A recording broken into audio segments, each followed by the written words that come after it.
What is up, everybody? The moment that we've all been waiting for, the turbo install video on a L5P Duramax. Very excited here. We're over here at Ryan's Diesel Service in North Prairie, Wisconsin. Do appreciate you allowing me to use your facility to document that. Absolutely. And who's going to be the technician on board for this one? Logan is going to be coming along on this one. He's going to be pretty much the man under the hood you're going to see working on this thing, R&R'ing it, so yeah, stay tuned.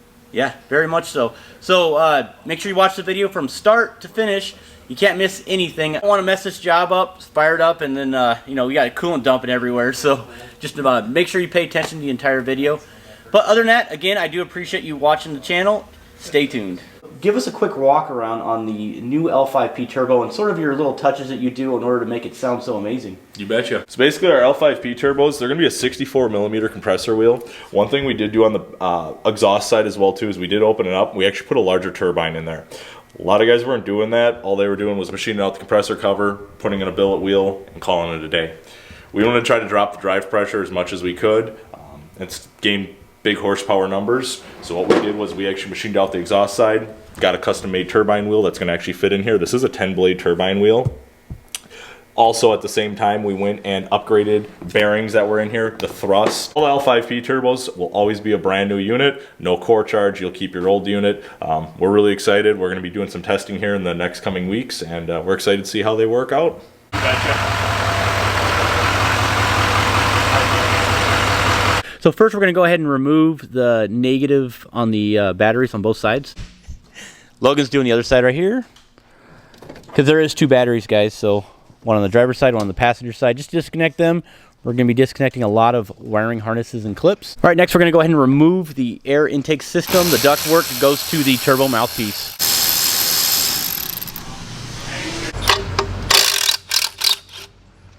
$13mm socket, guys. Go ahead and remove that nut that's connected to the air box. It's actually connected to the AC compressor. That's actually connecting to the entire ductwork system, so all that's going to go ahead and just come out in one piece, just like such. All right, 11mm deep socket or a ratchet wrench. Go ahead and loosen that. Go ahead and remove that hot side off the turbo charger itself. It'll free that up. Go ahead and remove this wiring harness clip right here. And basically all that does is just slips right onto this bracket right here that's just attached to the AC compressor. And once you remove that, it'll give you a little more access. Next we're going to go ahead and remove the bracket on top of the AC compressor, 13mm deep socket.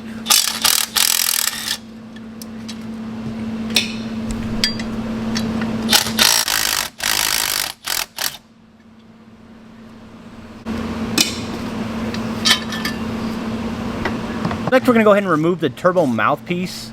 And as you guys can see, that's a 1/4-inch socket just for easeability. It's very, very tight in there. He has a 13mm shallow. All right, guys, so next go ahead and locate that belt tensioner. Use a 1/2 inch. He's, in this particular case, is using a breaker bar. Go ahead and loosen that up, and we're going to go ahead and simply just move that serpentine belt out of the way. Okay, so next we're going to go ahead and remove the AC compressor.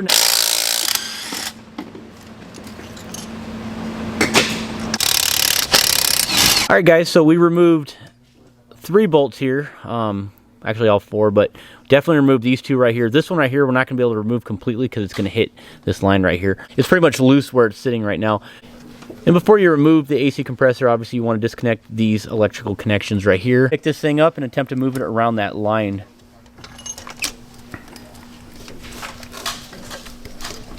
Oh, it's on that clip.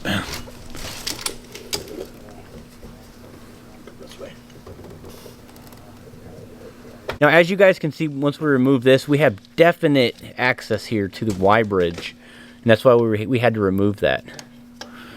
And at that point right there, we also have access to remove that 13mm bolt as well, because it is kind of tricky to get back there to remove this actual mouthpiece, which is connected to this ventilation tube. Okay, so at this point, we're going to go ahead and peel back this wiring harness because it's all connected right here. So, and everything's interconnected with the EGR valve all the way down, plumb down to the cooler. So what we're going to go ahead and do is just start removing all these clips right here. Best way to explain this one right here is you're going to have this little tab. Go ahead and just pull back on this tab till it stops, and then basically just get a flathead screwdriver, push back, and work its way back off the sensor, and it should pop right off. Just like that. We're going to start plugging away at every single one. That way we can get room to remove the Y-bridge.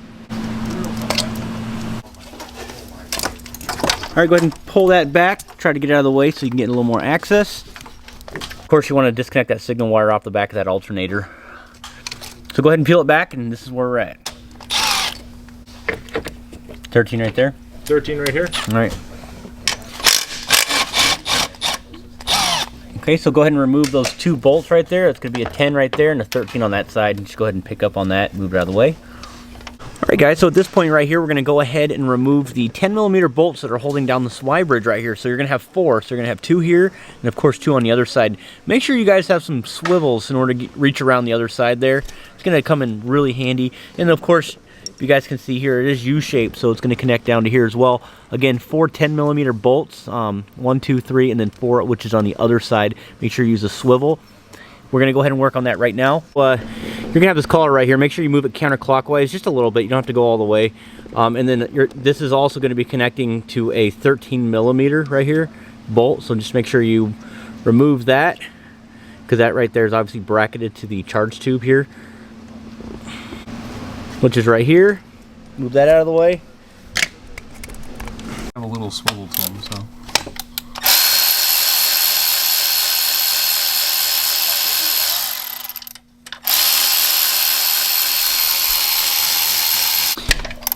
So as you guys can see right here, he's actually able to creep right around there in between the compressor housing right here. You can do that. That definitely helps. But on this side right here, you're probably going to need a swivel to come in from this direction. Okay, so once we removed all 10mm bolts, there's going to be 8 of them, 4 here and then 4 right here, which have already been removed. We're going to go ahead and remove this exhaust riser right here, which is connected to this tube, this cold side charge tube. 2 13mm bolts, which have already been removed, as you guys can see. Next, you're going to go ahead and remove this coolant pipe right here. It's going to be 2 10mm bolts right here on the top, and then 13 right here down below. They're right there, tucked underneath the alternator. So once you've removed that, we're going to go ahead and remove this pipe.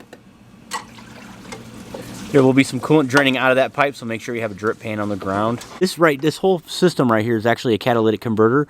So what we're doing right now, this is all a heat shield, and it's kind of separated in 2 pieces here. And all these are held on by 10mm bolts. Logan, if you want to hold that up really quick, is an open end, I would say a swivel box wrench there, ratchet wrench on the end. By far one of your best friends, because getting right in between the firewall right there is kind of tricky. Get your 22mm open end. Remove your EGT sensor. Next, go ahead and remove your turbo heat shields. So next, you're going to go ahead and loosen your V-band clamp to your catalytic converter. Can you point out that? Thank you, sir. Right here. Now, that V-band clamp is actually an 11mm deep socket. That's what we're going to be using to remove that. So just for easeability and video purposes here, we're going to go ahead and use the borescope here, which I'll leave a link in the description if you guys are interested in buying one of these. They're pretty cool. They're like 60 bucks or something like that. They're pretty inexpensive. Right there and right there were going to be 2 of your pedestal bolts right there. And that's on the passenger side. Yep. There's one. Right there. Right there. Okay, so there's 4 turbo pedestal bolts, and those are the 4 bolts that you're actually be removing in order to remove your entire turbo once you've had the V-band clamp disconnected. So once you guys get to this point where all this stuff is removed and you try to remove the turbo, it's not going to work, okay?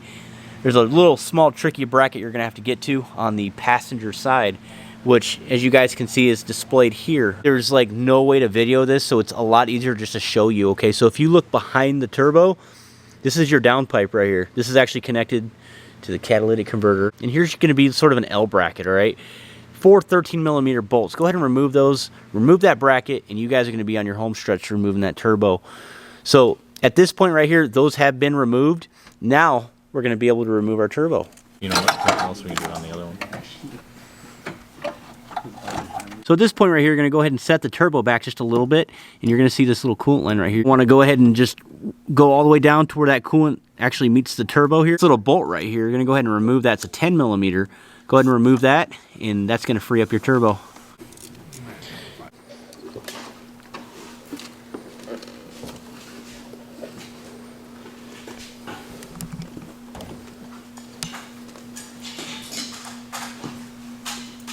So at this point, you guys can see the axis that you're actually going to have once you remove the turbo. Now, one thing to definitely note is we're going to be replacing all the gaskets with AC Delco gaskets. We don't cheap out on those. That's very important, especially when you install everything. You don't want any leaks. You do see the bridge. Now, there will be a gasket that we're going to be replacing right here. Also have another gasket right here, which is a coolant line. And then, of course, this is plumb too.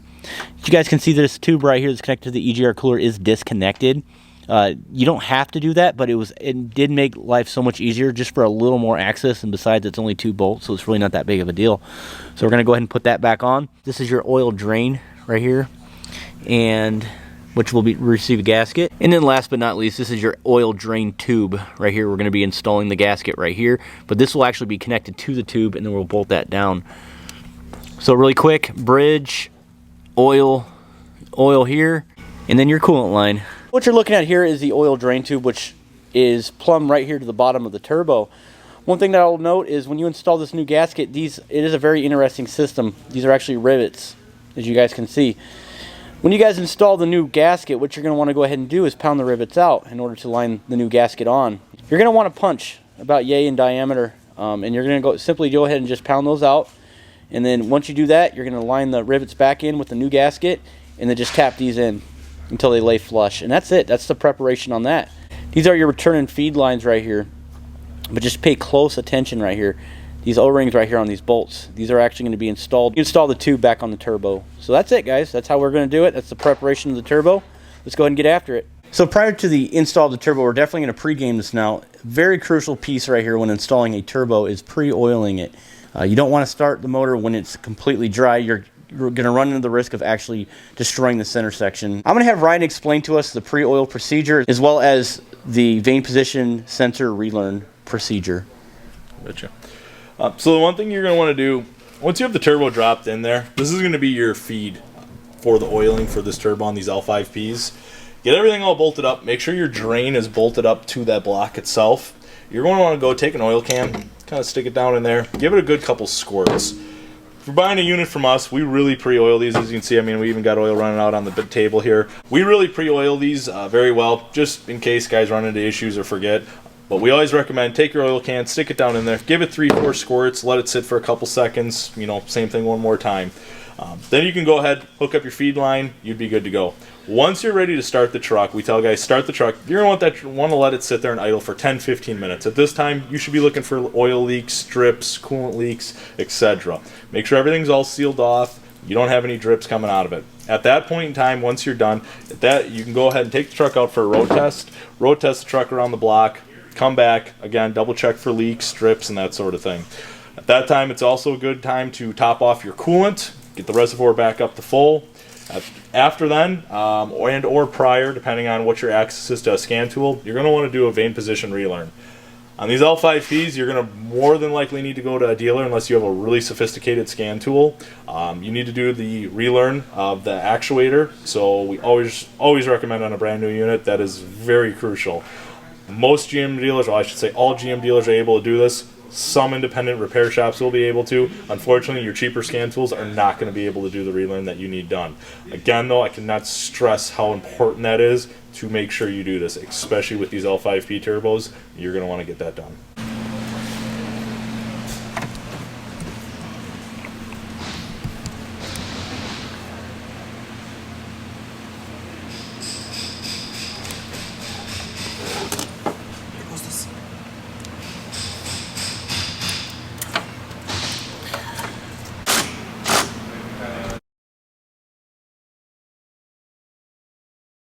So this is our first startup right here on the hot side, so the driver's side of the motor. So as you guys can see, we're actually checking for leaks at the moment, making sure everything is good. We just got the air out of the coolant, let it warm up for a little bit. We're gonna go ahead and check all the parameters and make sure everything is good. Start it up first time. So for some of you guys that are doing this in your garage, just a quick tip here. When you fill up the coolant reservoir, just make sure obviously you're going to fill it up before you start it. Now let it run for about 15 minutes. Before you start the vehicle, go ahead and crack the hose and just wait for some coolant to come out of it. Basically what you're doing is you're just trying to work the air, out of the system. Go ahead and plug it in, fire it up, let it run for about 15 minutes. and then back and forth you're going to be wanting to check that coolant level in that reservoir. So just a quick little tidbit on how to get the air out of the system, because you do not have a bleeder screw on the thermostat housing like all the other Duramaxes do, so that's pretty much the easiest way to explain that. Another little bit of information, when you guys go actually fire it up, make sure that the oil pressure rises. If it does not, turn the truck off immediately. You got to make sure that you build oil pressure. That's very important.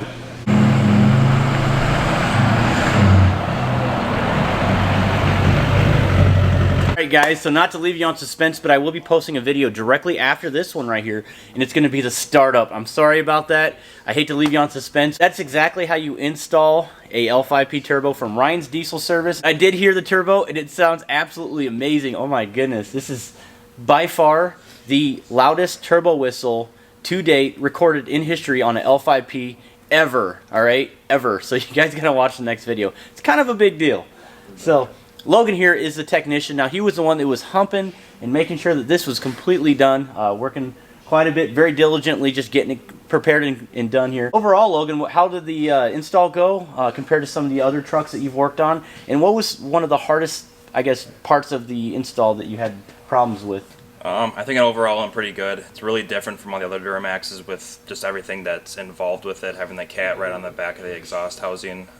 And I want to say that was probably the hardest part, was separating the exhaust, the cat from the exhaust housing. Very interesting point that you mentioned. And what was some tips and tricks possibly that you can give to the viewers that would be a little easier for them to separate the turbo from the cat there? Patience.